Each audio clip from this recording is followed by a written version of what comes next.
A couple weeks ago, a small Australian artist called Zheani released an EP which included a diss track directed at the popular South African hip-hop group, the Antwoord. Now the group, the Antwoord, was not happy to say the least, so they reacted how any hip-hop group would react to a diss track, and they sent Zheani a cease and desist letter demanding she take down the song.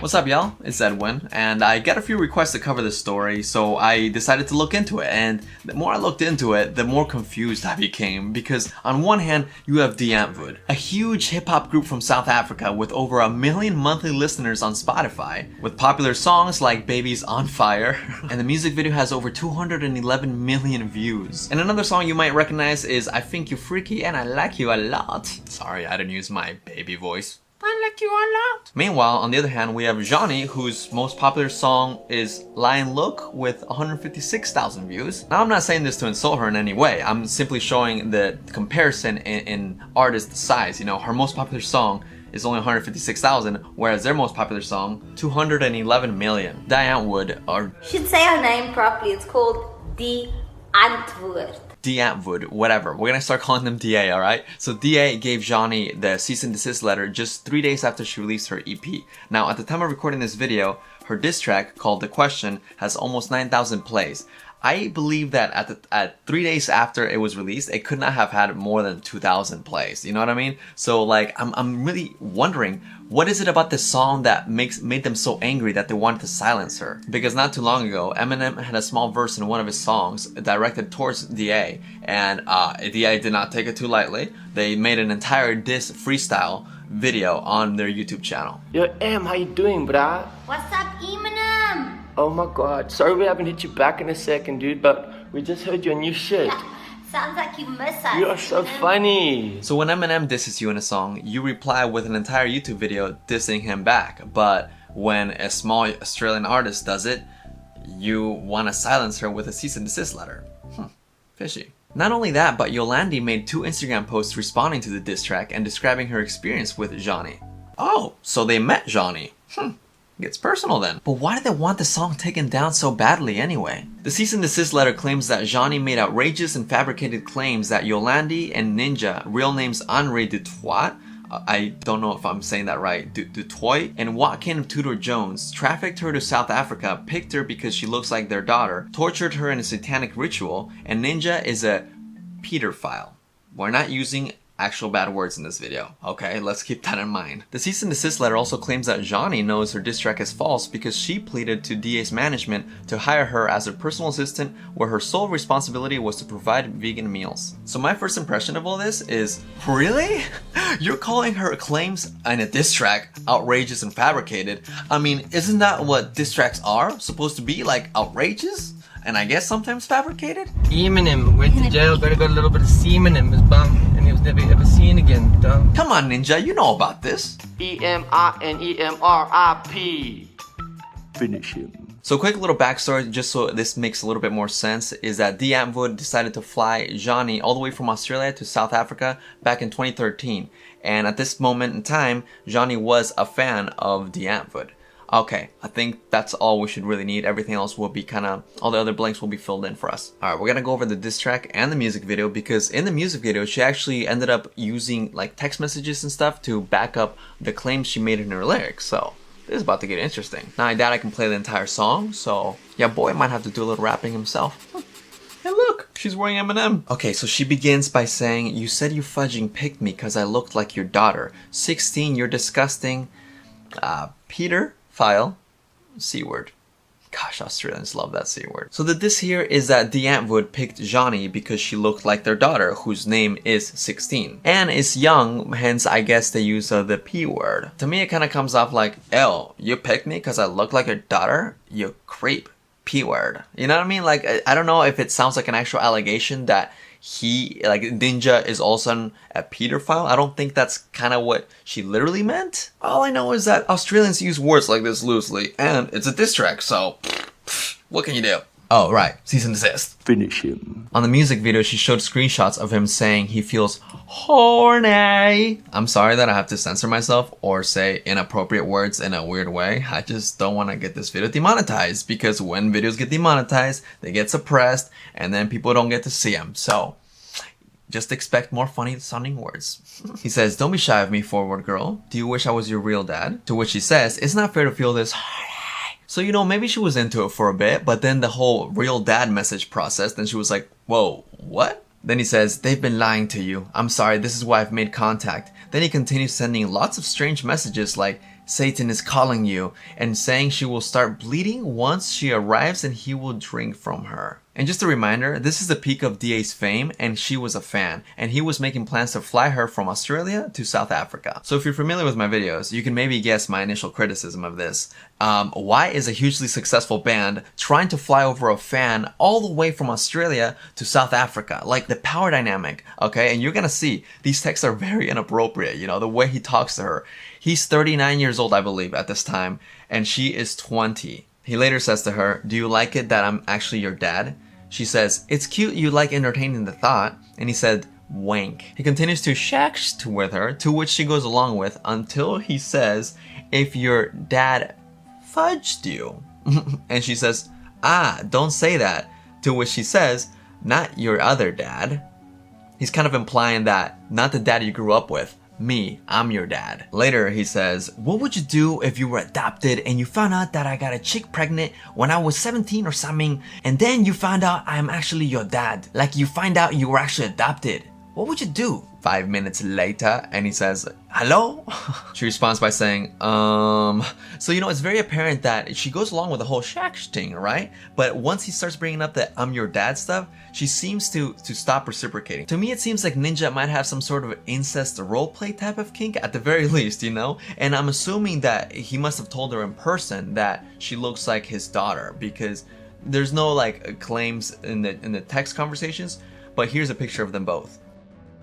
Hope you're glad that I'm finally gushing. When she says that single line, she shows quite a few screenshots that I believe are worth going over as to explain why that word gush is so important. Ninja goes, it's just I want to gush on you, but you have a crush on me, which we're going to have to transform into something better. I just want to be able to gush on you, Zheani. I just want to gush on you. Warlock to witch, not boy to girl. I'm outside a big powerful door right now and it's locked. I'm gonna open it, but only if I can gush. If you're crushed on me, I can't gush on you. If you are my little witchy homie, all fierce and fiercely bright light bursting from your heart, I can gush. If your heart is sore, sensitive, there is no way I can gush. I'm not gonna let you down, and no fudging way am I gonna break your heart. You don't have it to break it. To which he later says, you fudge me up by saying I don't have it, make me sad. Doesn't suit me to be sad, suits me to gush. That's all I wanna do, and I can't. Then she goes, but you confuse me when you say you do. You have no use for it. Like you said, homies forever. No crushes and poop like that. And then he says, cause you want to speak to me like a girl, not like a witch. I'm sorry, really don't want to confuse you. You told me you were a witch. I thought you were a witch. Witches have a love for the supernatural. They understand things normal people cannot ever understand. You're not called stoner girl, stoner witch. That gosh dang word is what made me contact you. That single word. You know what a witch would tell me after I bang on her hidden door like this?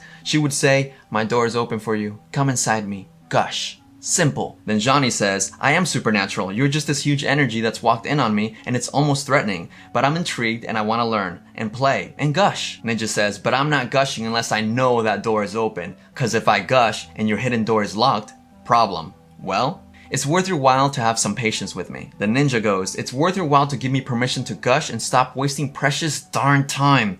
Kiss. She goes, you're intimidating and I need to build my confidence to converse on the level you and I both want. It's there, but you're so huge, you scatter my thoughts. People don't have that effect on me. This is new to me. I hate not feeling in control. And it continues, it's funny how crush rhymes with gush and lush. Fudge, this is why you should not have a darn crush on me. It's screamingly, gosh darn obvious what I want you to say to me, and you making me spell it out for you. Actually, say it. She says, I just typed out so much and just deleted it. Just one little magic word I need from you. Rhymes with blush and starts with a G. Not to put a weird image in your head, but is it just me or does it sound like this dude is so close to getting off that he just needs to hear the word gush for him to...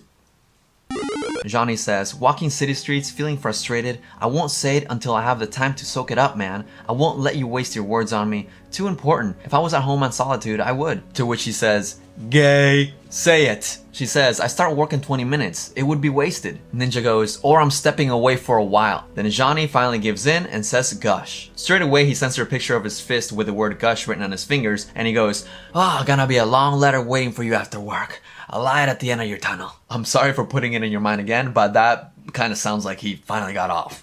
Zheani says, it will be on my mind all night. In my opinion, and I say my opinion because people are free to disagree with me, okay? Just say it peacefully in the comments if you have a different opinion, but I feel like those messages were very manipulative. And I'm talking just about the messages, you know, set aside the fact that it's a 39-year-old dude pursuing a 20-year-old fan. Set that aside for a second. But the messages, for 40 minutes straight, he was trying to get her to say the word gosh. You know what I mean? And he would belittle her saying, I'm trying to talk to my witch, you know, warlock to witch, not warlock to little girl. She said she didn't really have the time and that she was a little bit confused, yet he insistently just went on and said, come on, say it or I'll step away. That was a lot to unpack from a single lyric. Back to the song.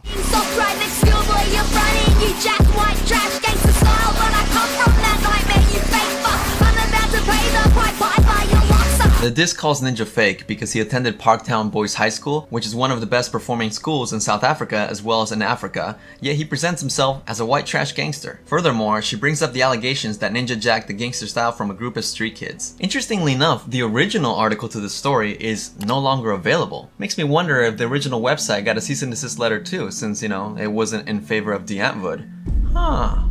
Alright, that's conspiracy me. Let's get back to the song. You shared those photos while not set with bomb. Emailed them to Copley. That was a crime.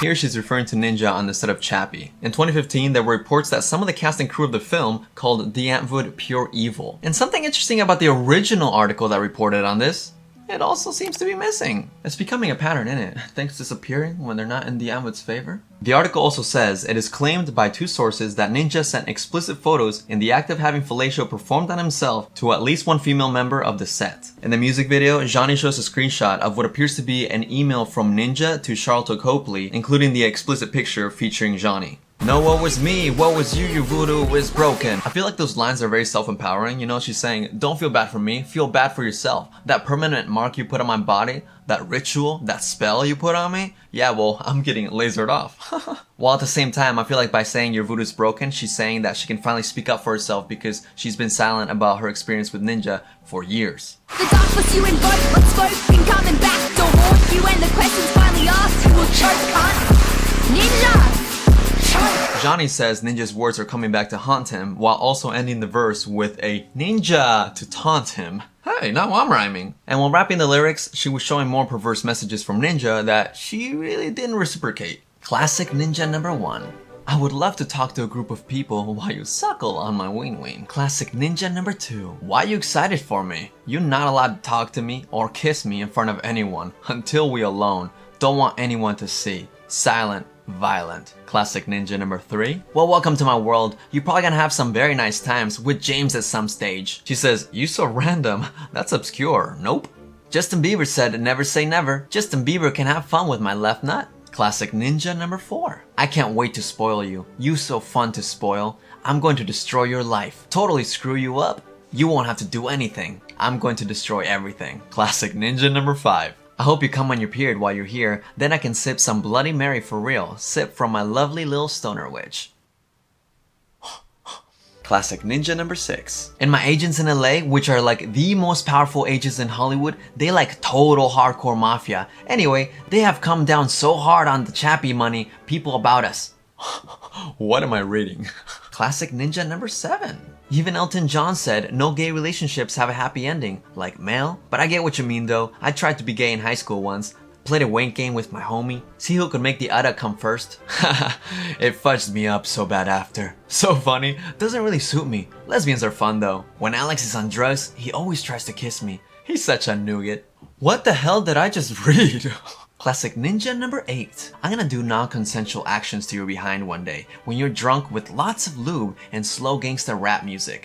Whoa, okay, that one's not funny. Now people could criticize this and say, what's wrong with those messages? She was going along with it because she says, sounds like fun, X. But we've got to remember context, guys. This dude bombards her with messages to the point where she's manipulated and threatened to lose the friendship of a celebrity she looks up to. And that's just my opinion, and y'all don't have to agree, but it just feels like the power imbalance is way too paramount to ignore. Go fuck yourself, you landy. Give the raddies candy and I'll be eating out your hand.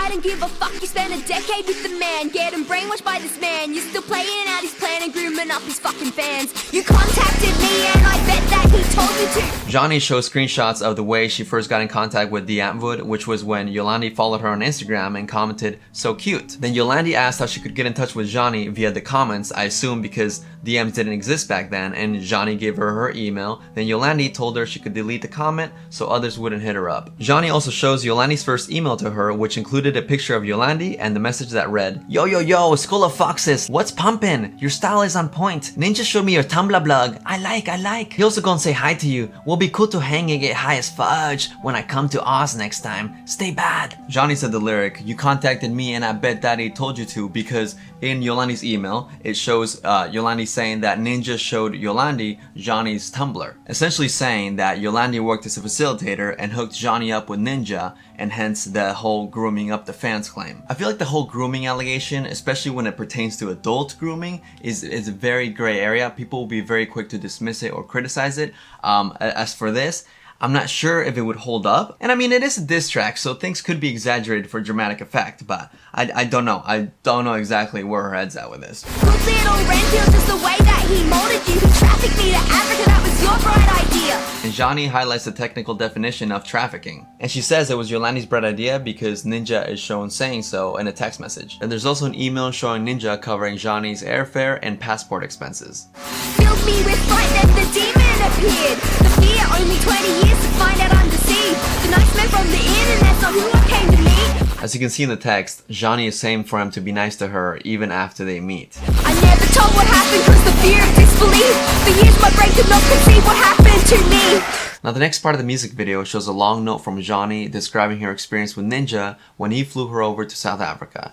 And I wanted to give you guys a quick warning because it is very descriptive, but I feel like it's very important to read out loud so we can gain some insight and understanding as to why Zheani is coming out about this in the first place. During my stay in Africa, Watkin took me out to an isolated location known as the wilderness. I had no SIM card or way of contacting the outside world. We took shrooms together and Watkin quickly became manic and out of control. He began ranting about Jesus, this being his last incarnation on earth, and the fact he had done mushrooms at this location with his brother who had committed. We returned to our accommodation where he started speaking in tongues and proceeded to have intercourse with me. I froze in fear as he ravaged me and began to snarl and growl like a demon. He strangled me and I was afraid that he could kill me. He then passed out. I laid catatonic and he came to speaking in a baby voice asking me, "Zheani, what happened? I don't remember." I was so afraid I told him that nothing happened. You just passed out. Everything changed from this point. I had refused to play his game out of shock and this deeply offended him. I believe this was the reason I was flown to Africa. At the time I believed he had been possessed. In time I came to terms with the fact that he had violated me in such a way to manipulate and terrify me so I could be more easily controlled. I suppressed this trauma for years and kept this secret, but now I have drawn the line. If you were not done yet, you would make me regret not buying your bullshit like the perfect pet. I suffered in silence, I did not complain. Sat back and watched on as you played your games. My interpretation of this is that Zheani is claiming that she suffered in silence after what had happened, because it was a bad experience for her. But she also continued to suffer more because she saw that her friends and Cara Delevingne worked with Ninja just 2 weeks after she had worked with Cara, and it was just her two friends. So it was like a weird, creepy coincidence that after she had posted on Instagram that she had worked with both of them, right? I mean, not worked with her friends, just hung out with her friends and worked with Cara. All of a sudden, all of them are cast in Ninja's music video. And Zheani also points out the fact that Ninja had never worked with Cara before this. Coincidence or not, it's still pretty creepy. Before I end the video, I wanted to add in that the fact that she went to Africa has been confirmed and corroborated by both Ninja and Yolandi. And furthermore, she also posted on her Instagram a document from Brisbane Magistrates Court signed by a Justice of Peace to prove that the screenshots are real. She also goes on to say that if Watkin or Henri step on Australian soil, they will be arrested and charged for distributing revenge. Okay, that was a lot to take in, at least for me. It took a lot out of me to even write this video, to be honest, because it's like really intense, and I hope I did it justice. Hope you guys enjoyed it. I covered most of it, okay? Not all of it. I will link the video in the description down below if it's still up, if the Antwoord didn't take it down. But all jokes aside, if you did enjoy the video, please give it a thumbs up, and that'll let me know that you want to see a video covering the Antwoord's responses, because yeah, they made even more responses as I was writing this video. Obviously, this video is more concentrated on Zheani's story, so just feel free to comment your thoughts. And yeah, if you guys want to see more, let me know, and see you in a few days. Cheers. Torture, ritual, candle, visual, an innocent girl and a sick individual. Torture, ritual, candle, visual, an innocent girl and a sick individual. Torture, ritual.